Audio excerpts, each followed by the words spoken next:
these West Coast games are rough, especially for Caitlyn Clark, who can't shoot in the Pacific time zone or on the road or, away from Gainbridge Fieldhouse this season. It's funny that there's a stat out there with the splits of Clark home or away this year. She's shooting like 3% from three on the road. Now, to be fair, it's only 4 games on the road.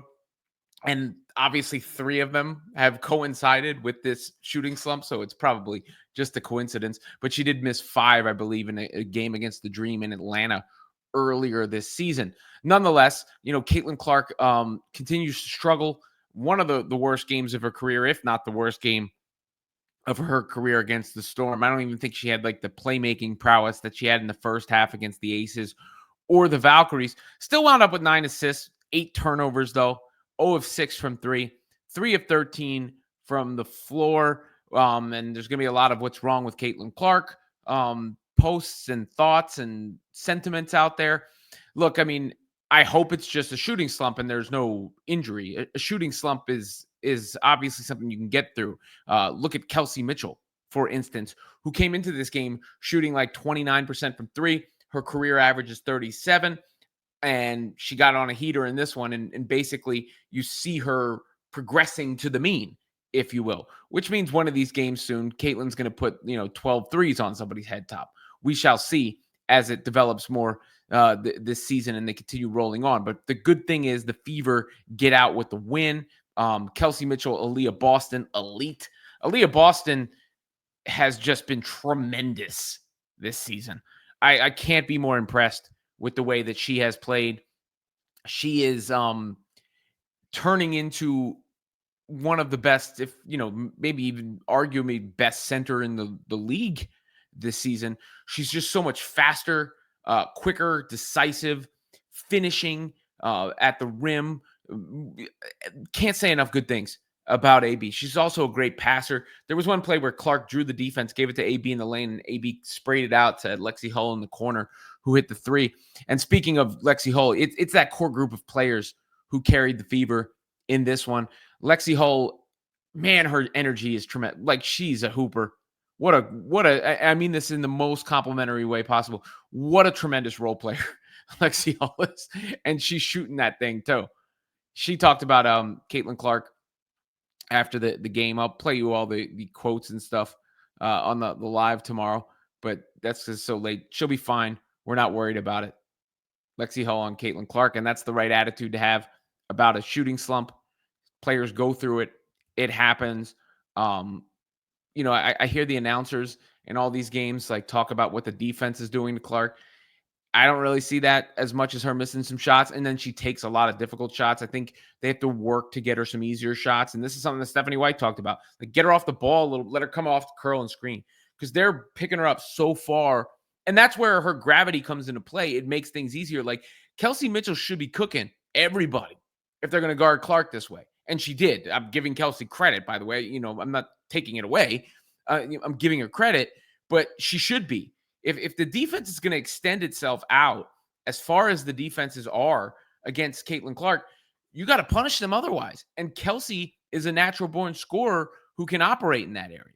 So she really, really has started to pick that up in the last. You saw that in the second half against the Aces. That's how you open things up for Caitlyn. Same thing goes for Aaliyah Boston. She's punishing them in the middle. Caitlyn knows how to get her the ball and all that stuff. But it's obviously a career worst slump for Caitlyn. I don't even have to check the numbers. Career worst slump for Caitlyn Clark in a number of ways. And her turnovers have been up the last few games. Her misses have been there. Just ones you want to flush down the toilet. But I think the big plus is they beat the Storm pretty handily with that happening. Now, they did it relying on their core players who I just named. Because with the whole Dewana Bonner thing, I mean, the offseason in many ways is looking like a failure, which was much hyped, including by me, where Bonner obviously is giving you nothing.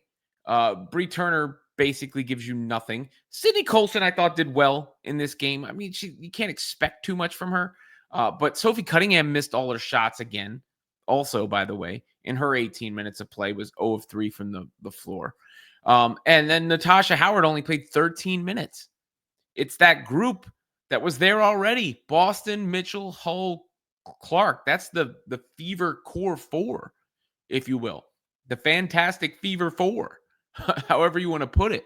And it's the reason that the Fever, you could get excited about the offseason moves in the first place, but it is now on the front office to upgrade the personnel around those players and get them to, you know, a different level and or help them because they carried Clark today. Some of the teammates from last year included Erica Wheeler, obviously on that squad, who has done well with the Storm, and I think a lot of Fever fans like to see this. Caitlyn had gone down at one point late in the game, really, and Caitlyn also made a really nice move at Erica Wheeler, going behind her back and getting to the rack, and that's what Caitlyn needs to do. She needs to give it up quickly and relocate at times. They're going to guard her like that, and she needs to just attack right off the bounce, no hesitation. And then, some of those logo threes they'll start falling again. But that's what happens when so many of your shots are from 34 feet away and you got tired legs. So I'm not going to totally overreact to that. I know there's a lot of Caitlyn Clark crash outs, I'm sure, going on out in the universe. But 1 for 23 or whatever it is, the number, not good. No bueno. I more judge it on how she's playing overall, but she didn't play overall well in this game at all. I would expect that to, all change in an instant coming up soon. Clark's been through a lot. She's only a human being. That Sun game, I think, seemed to take a lot out of her. This Bonner situation hangs over the team. But the good news is the Fever get back to 500. They blew a couple leads during this stretch too, which is not good, obviously. That's a negative to blow a lead. But to have double-digit leads in every game is, I'm putting a pin in that. They get a double-digit lead in every single game, it seems like, and they've had it in the second half. All the statistics continue to say this is a very good basketball team, and they're doing it with Caitlyn Clark sucking out loud. Right? Or they did it in this game, with that being the case. Imagine when we get Caitlyn Clark back. The Caitlyn Clark that we're used to seeing, not for spurts, not for a stretch, but for an entire game and that electrifying play that we're used to. Then the Fever will really be cooking with gas. I mean, they have to figure out this Bonner situation. The Dantas is going to be gone for a while. There's onus is on the front office. Some onus is on Clark, obviously, to get herself out of this funk. But all in all, that's a good win over the Storm. And there is reason to believe that the Storm will pass for both Clark and for the Fever.